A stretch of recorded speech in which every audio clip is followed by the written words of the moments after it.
Halo, Assalamualaikum warahmatullahi wabarakatuh. Selamat malam teman-teman.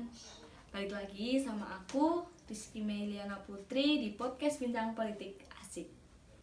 Nah, kali ini kita mau bahas tentang UU nomor 17 tahun 2003, yaitu tentang keuangan negara. Kita kedatangan tamu cantik dari UMY. Boleh dong Kak kenalan?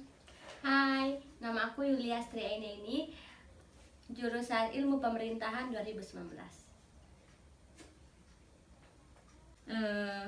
Nah, kegiatan apa sih yang dilakuin Kak Yulia ini selama pandemi COVID di rumah aja? Ya, kayak mahasiswa lainnya, kuliah online, nonton film, bantu keluarga.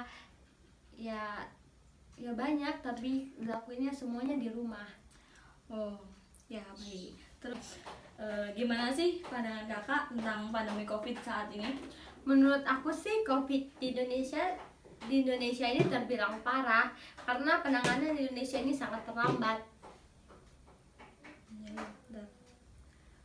Dari Kak Yulia sendiri ada hambatan nggak tentang kuliah online atau apa? Ada sih, terutama pas kuliah online.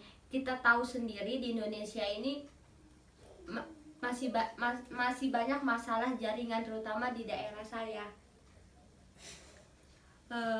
Oke Kak Yulia, balik ke topik yang mau kita bahas ya, Kakak. Keuangan publik itu atau keuangan negara itu penting atau tidak untuk negara? Sangat penting karena pemerintah harus menyediakan barang publik. Warga negara pribadi tidak akan secara sukarela membayar layanan ini. Keuangan publik juga memungkinkan pemerintah untuk mengoreksi limpahan atau eksternalitas. Pemerintah mendistribusikan kembali pendapatan. Pajak mendanai program yang membantu mendukung orang dengan pendapatan rendah. Kalau mengacu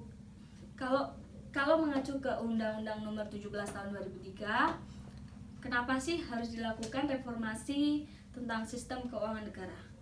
Karena satu, ketentuan perundang-undang yang disusun pada masa Belanda sudah tidak relevan, tidak dapat mengakomodasikan berbagai perkembangan dan pengelolaan keuangan. Terus yang kedua, upaya menghilangkan penyimpangan tersebut dan mewujudkan sistem pengelolaan fiskal yang berkesinambungan.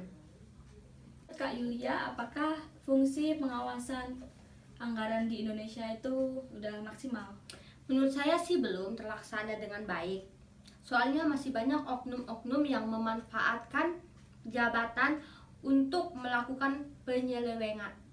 Salah satu contohnya penyelewengan yang sudah menjadi budaya dan mengakar di Indonesia, yaitu kasus korupsi. Bisa dibilang pengawasan keuangan di Indonesia masih sangat rendah.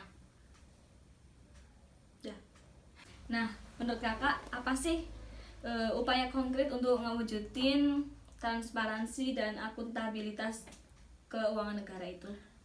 Kalau menurut aku, cara mewujudin transparansi akuntabilitas negara adalah penyampaian laporan pertanggungjawaban keuangan pemerintah yang memenuhi prinsip-prinsip tempat waktu dan disusun dengan mengikuti standar akuntansi pemerintah yang telah diterima secara umum.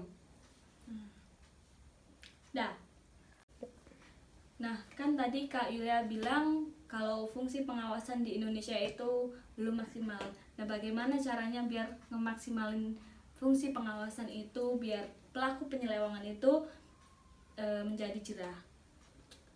Tegaskan lagi peraturan-peraturan yang memang sudah ada, dan sebaiknya pejabat publik harus bisa lebih memiliki integritas dengan pengawasan yang ekstra.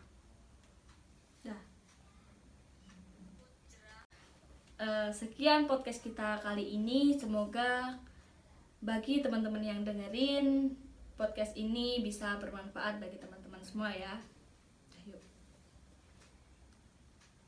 Buat Kak Yulia, makasih udah nyempetin waktunya buat jadi narasumber kali ini. Terus ada nggak sih sepatah dua kata yang mau disampaikan sama teman-teman semua? Buat teman-teman yang udah dengerin, semoga dimanapun kalian berada tetap sehat selalu, stay safe, dan Amin. selalu mengikuti protokol kesehatan yang udah disampaikan oleh pemerintah. Sampai jumpa di podcast selanjutnya. Sekian podcast kita kali ini. Semoga bagi teman-teman yang dengerin podcast ini bisa bermanfaat bagi teman-teman semua ya.